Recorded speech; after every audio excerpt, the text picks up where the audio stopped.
Hello everyone. दोस्तों, यदि आप पॉलिटेक्निक एंट्रेंस एग्जाम की तैयारी कर रहे हैं और अगर आपने अभी तक हमारे चैनल को सब्सक्राइब नहीं किया तो जल्दी से हमारे चैनल को सब्सक्राइब कर लीजिए, क्योंकि दोस्तों हम आपके लिए लेकर आए हैं प्रीवियस ईयर के कुछ मोस्ट इंपॉर्टेंट क्वेश्चंस। हाँ दोस्तों, ये क्वेश्चन आपके पहले प्रीवियस ईयर में पूछे जा चुके हैं। तो दोस्तों, अगर आप अच्छी रैंक पाना चाहते हैं तो हमारे चैनल को सब्सक्राइब जरूर करें। तो चलिए दोस्तों, शुरू करते हैं अपना पहला क्वेश्चन। अब दोस्तों, इसमें पहला क्वेश्चन है हमारे पास। जब थीटा बराबर 45 डिग्री है तो sec theta plus cosec theta का मान है। अब दोस्तों, इसमें हमारे पास गिवन है sec theta plus cosec theta का मान निकालना है इसमें हमें, और थीटा बराबर है 45। तो दोस्तों, यहाँ से हमें थीटा के यहाँ पर रखना होगा 45। तो ये हमारे पास है सेक थीटा। दोस्तों, ये होगा सेक थीटा। अब थीटा के यहाँ पर हम रखेंगे दोस्तों 45। तो ये होगा सेक 45, फिर है प्लस प्लस उसके बाद है दोस्तों कोसेक थीटा, मतलब कोसेक 45 डिग्री। अब दोस्तों, यहाँ से हमें बताने हैं इसके मान। अब दोस्तों, यहाँ सेक 45, तो सेक 45 का दोस्तों अगर आपको मान याद हो तो इसका मान होता है 1/√2।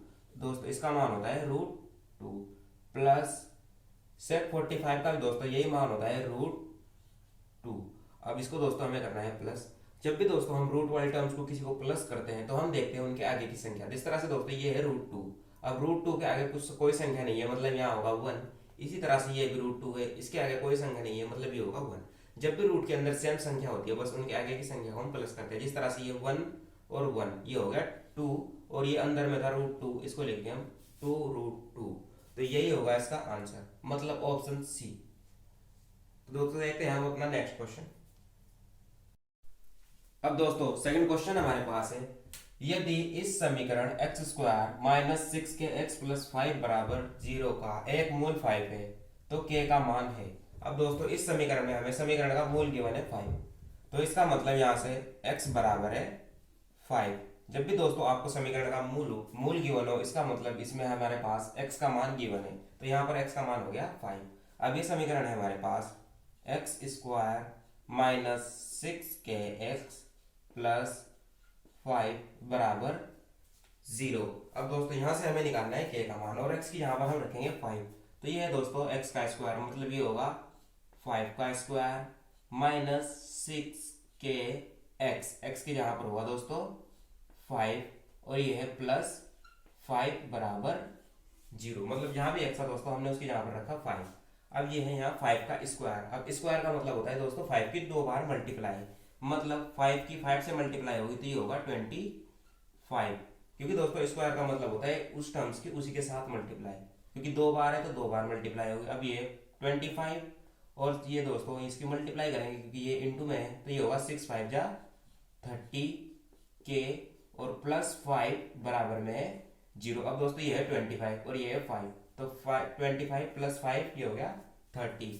तो ये हो गया दोस्तों 30 माइनस 30 के बराबर में होगा 0। अब दोस्तों ये इस साइड है माइनस में 30 के, अब इसको तो हम लेके जाएंगे दूसरी साइड, तो ये होगा प्लस में, तो ये बचेगा 30 बराबर 30 के। अब दोस्तों ये है के साथ 30 मल्टीप्लाई में, अब इस साइड आएगा ये होगा डिवाइड में, तो ये होगा 30/30 बराबर में के। तो दोस्तों 30 से 30 कैंसिल, इसका मतलब ये बचेगा 1, तो के बराबर आ गया 1। तो दोस्तों इसमें ऑप्शन बी है हमारा आंसर। अब देखते हैं अपना क्वेश्चन नंबर 3। अब दोस्तों क्वेश्चन नंबर 3 हमारे पास है n√x² की पावर है n/2 होल पावर 2 का मान क्या है। अब दोस्तों इस तरह के क्वेश्चन में हमारे पास एक आइडेंटिटीज होती है, ये होती है a की पावर m की पावर n, ये होता है बराबर a की पावर m इंटू n के रूप में। मतलब दोस्तों जब भी आपके पास इस तरह से पावर मल्टीप्लाई में, तो इसको हम इस तरह से लिखते हैं। अब जिस तरह से ये है, ये पूरी की पूरी टर्म है ब्रैकेट के अंदर, तो ये हो सकता है दोस्तों, इसको मान सकते हैं हम a। इस तरह से ये होगा a, इसकी पावर है ये m, क्योंकि दोस्तों ये पूरी एक टर्म्स है क्योंकि ये ब्रैकेट के अंदर है, और ये पूरे की पावर है इसकी, ये इस तरह से ये हो गई m, और ये है इसका ब्रैकेट लगाकर पूरे की पावर n, तो मतलब ये होगा n। तो इसको हम दोस्तों इस तरह से लिखेंगे a की पावर m इंटू n के रूप में। तो a की जगह पर था n√x², अब इसकी पावर थी पहले से n/2, तो ये होगा दोस्तों a की पावर m इंटू n के रूप में, मतलब ये m हो गया और इंटू n, n मतलब है दोस्तों वहाँ 2, तो मतलब इसके मल्टीप्लाई में आ गया 2। हमने दोस्तों इसको इसके रूप में लिखा है, तो इस तरह से हम इसको सॉल्व करेंगे। अब ये है 2, तो ये 2 से हो गया 2 कैंसल। अब इसकी पावर बची n रूट एक्स स्क्वायर की पावर है n। अब दोस्तों जब भी आपके पास इस तरह से कोई रूट के सामने टर्म्स होती है उसको लिखते हैं हम अपॉन के रूप में, हो जाएगी उसकी पावर। मतलब दोस्तों जिस तरह से ये हमने कहा हमारे पास है ये रूट के अंदर x और ये है 3, तो दोस्तों हम इसको इस तरह से लिखेंगे, ये है x की पावर 1/3। अब यहाँ इसके सामने इस तरह से x की पावर है 4, तो ये होगा दोस्तों x की पावर 1/4। सेम इसी तरह से दोस्तों ये है n, तो ये होगा x स्क्वायर की पावर n और ये होगी इसकी पावर इंटू 1/n। अब दोस्तों ये है ऊपर ये नीचे, तो ये n से n कैंसिल, तो ये बचा हमारे पास x स्क्वायर। तो दोस्तों इसमें होगा ऑप्शन सी हमारा राइट आंसर। तो इस तरह से इसको सोल्व करते हैं। तो देखते हैं अपना नेक्स्ट क्वेश्चन। अब दोस्तों क्वेश्चन नंबर 4 में हमारे पास है समीकरण x square minus 19x plus 10 बराबर 0 के दो मूल अल्फा तथा बीटा हैं, तो मूलों का योग क्या है। अब दोस्तों ये आप पहले 10th क्लास में पढ़ चुके हैं कि मूलों का योग तथा मूलों का गुणनफल क्या होता है। अब दोस्तों ये हमारे पास है दो मूल अल्फा तथा बीटा। अब दोस्तों ये मूलों का योग, तो मूलों का योग होता है दोस्तों हमारे पास अल्फा प्लस बीटा बराबर माइनस बी अपॉन ए। मतलब दोस्तों ये एक हमारे पास फॉर्मूले के रूप में होता है, अल्फा प्लस बीटा बराबर क्या होता है माइनस बी अपॉन ए। दोस्तों ये होता है मूलों का योग। ये थे हमारे दो मूल अल्फा और बीटा, तो इनका योग हो गया माइनस बी अपॉन ए। अब दोस्तों ये बी अपॉन ए मतलब क्या है, अब जिस तरह से ये हमारे पास है समीकरण, ये है x square minus 19x plus 10 बराबर 0। अब दोस्तों ये एक द्विघात समीकरण है क्योंकि इसकी पावर है 2। अब दोस्तों इसकी हम तुलना करते हैं एक समीकरण से। द्विघात का मेन समीकरण मतलब व्यापक समीकरण दोस्तों ये होता है a x square plus b x plus c बराबर 0। मतलब दोस्तों यहां से आते हैं हमारे पास समीकरण के मूल। अब दोस्तों ये एक्स स्क्वायर, इसके सामने है दोस्तों यहाँ ए। अब इसी तरह से ये भी है एक्स स्क्वायर, ये फिर है एक्स की टर्म्स, ये भी एक्स की टर्म्स है, फिर इसके बाद कांस्टेंट टर्म्स, ये है कांस्टेंट टर्म। अब दोस्तों यहाँ से हम निकालेंगे ए और बी और सी के मान। तो ये है एक्स स्क्वायर के सामने ए, यहाँ एक्स स्क्वायर है दोस्तों, इसके सामने कोई टर्म नहीं है, मतलब ये होगा 1। तो मतलब दोस्तों यहाँ से ए का मान हो गया 1, तो ये हो गया ए बराबर 1। अब इसी तरह से दोस्तों ये है बी एक्स, ये है 19x, तो दोस्तों x के सामने है b, यहाँ है x के सामने माइनस 19, तो दोस्तों b का मान हो गया माइनस 19, तो ये हो गया b बराबर माइनस 19। अब इस तरह से दोस्तों ये c बराबर है 10, तो ये हो गया c बराबर 10। अब दोस्तों मूलों का योग होता है हमारे पास अल्फा प्लस बीटा बराबर माइनस बी अपॉन ए, तो ये होगा अल्फा प्लस बीटा बराबर माइनस बी। अब दोस्तों माइनस बी मतलब ये है माइनस 19, तो ये पहले से ही माइनस था, तो b की जगह पर हम रखेंगे माइनस 19, तो ये होगा दोस्तों b की जगह पर माइनस 19 और अपॉन में होता है a मतलब है यहाँ से दोस्तों 1, तो a की जगह पर होगा 1, तो ये हो गया हमारे पास माइनस माइनस प्लस 19 और अपॉन में था दोस्तों 1, और अपॉन में हम 1 लिखते नहीं है, तो इसका मतलब यहाँ से मूलों का योग अल्फा प्लस बीटा बराबर आ गया 19। तो दोस्तों इसमें ऑप्शन सी राइट आंसर। अब देखते हैं अपना नेक्स्ट क्वेश्चन। अब दोस्तों क्वेश्चन नंबर 5 है हमारे पास, किसी त्रिभुज की भुजाओं के मध्य बिंदु को क्रमशः जोड़ने से बने 4 त्रिभुज होते हैं। मतलब दोस्तों इस क्वेश्चन में हमारे पास है इस तरह से इन्होंने कहा है कि किसी त्रिभुज, ये दोस्तों हमारे पास है त्रिभुज, इन्होंने कहा त्रिभुज के मध्य बिंदु, मतलब मध्य बिंदु दोस्तों ये हो सेंटर बिंदु, जिस तरह से ये किसी त्रिभुज के मध्य बिंदुओं को जोड़ने से, मतलब दोस्तों इनको अगर हम जोड़ते हैं तो ये जोड़ने से जो बने 4 त्रिभुज होते हैं, मतलब ये पहला त्रिभुज, दूसरा, तीसरा और चौथा। तो मतलब दोस्तों इसमें कहा है कि इन त्रिभुज के मध्य बिंदु को जोड़ने से बने 4 त्रिभुज क्या होते हैं, ये समद्विबाहु त्रिभुज होते हैं, या समबाहु त्रिभुज होते हैं, या समकोण त्रिभुज होते हैं, या फिर सर्वांगसम त्रिभुज। तो इस तरह से दोस्तों अगर हम मध्य बिंदुओं से, अगर हम त्रिभुजों के मध्य बिंदुओं को जोड़ते हैं और उससे जो 4 त्रिभुज बनते हैं, तो ये होते हैं दोस्तों हमारे सर्वांगसम त्रिभुज।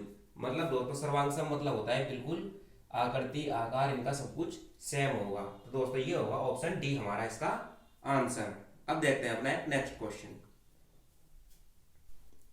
अब दोस्तों क्वेश्चन नंबर 6 है हमारे पास, √3/7 की पावर x प्लस 1 बराबर 343/27 में x का मान है। अब दोस्तों यहाँ x है हमारे पास पावर के रूप में। अब दोस्तों हमें अगर x का मान निकालना है तो इन्हें हमें सबको पावर के रूप में बदलना होगा। अब दोस्तों ये हमारे पास है 343/27। अब इसे हमें पावर के रूप में बदलना है तो इसके हमें करने होंगे गुणनखंड। अब ये है 343, तो इसको हम इस तरह से गुणनखंड करेंगे दोस्तों, 343, तो ये होगा दोस्तों 7 से, तो ये होगा दोस्तों 7 28 63, ये होगा 7 7 जा 49 और ये होगा 7 1 जा 7। दोस्तों ये तो आपको पता ही है किस तरह से गुणनखंड किए जाते हैं। तो इसका मतलब दोस्तों इसके गुणनखंड करने पर ये है हमारे पास 7 की पावर 3, क्योंकि दोस्तों ये है 3 बार, तो इसको मतलब इसको हम लिख सकते हैं 7 की पावर 3, और ये है 27। तो ये दोस्तों ये होता है 3 की पावर 3, मतलब ये होता है 3 इंटू 3 इंटू 3, तो 3 3 जा 9, 3 जा 27, तो मतलब 27 को लिख सकते हैं हम 3 की पावर 3 के रूप में। अब दोस्तों ये हमारे पास है 3/7 की पावर x प्लस 1, और ये है रूट। अब जब भी दोस्तों कोई टर्म्स हमारे पास रूट के अंदर होती है तो इसको हम इस तरह से लिख सकते हैं, जैसे ये है हमारे पास √2, तो इसका मतलब दोस्तों ये होता है इसकी पावर है 1/2, मतलब ये होगा 2 की पावर 1/2। मतलब दोस्तों जिसके भी ऊपर रूट लगा रहता है इसका मतलब उसका मतलब होता है उसकी पावर है 1/2, मतलब ये था 2, इसकी पावर थी 1/2। अब इसी तरह से दोस्तों ये है 3/7, तो इसको हम लिख सकते हैं, इसका है रूट, तो इसका मतलब ये होगा, ये था x प्लस 1 और इसके अपॉन में हो जाएगा दोस्तों 2, क्योंकि दोस्तों इसकी जगह पर हमने लिख दिया 1/2, तो ये होगा अपॉन में 2।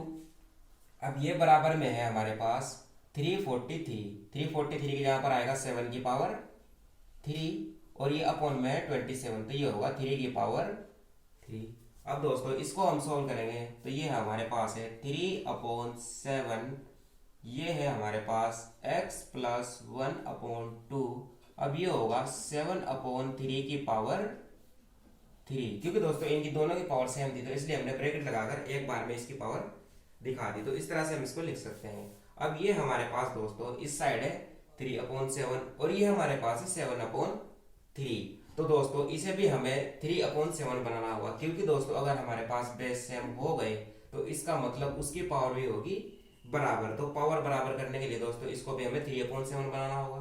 तो जब दोस्तों इसको हम 3 को ऊपर कर देंगे और ये 7 नीचे आएगा तो 3/7 हो जाएगा, तो इसका मतलब यहाँ होगा 3/7 की पावर x प्लस 1/2, और ये होगा दोस्तों 3/7। अब दोस्तों इसकी पावर थी 3, जब दोस्तों ये टर्म्स बदलती है, ऊपर की टर्म्स नीचे और नीचे की टर्म्स जब दोस्तों ऊपर जाती है तो ये हमारे पास जो पावर थी वो दोस्तों हो जाती है चेंज, मतलब ये पावर थी पहले प्लस में तो ये हो जाएगी माइनस में, मतलब दोस्तों पावर प्लस थी तो माइनस हो जाती है और माइनस होती तो प्लस होगी। अब दोस्तों ये भी 3/7 आ गया और ये भी हमारे पास आ गया 3/7। अब दोस्तों मतलब यहाँ से हमारे पास इनकी पावर हो चुकी है सेम, तो दोस्तों यहाँ से ये पावर हो जाएगी बराबर, मतलब बेस सेम हो चुके हैं तो पावर होगी बराबर। तो दोस्तों यहाँ हम इसको इस तरह से करेंगे,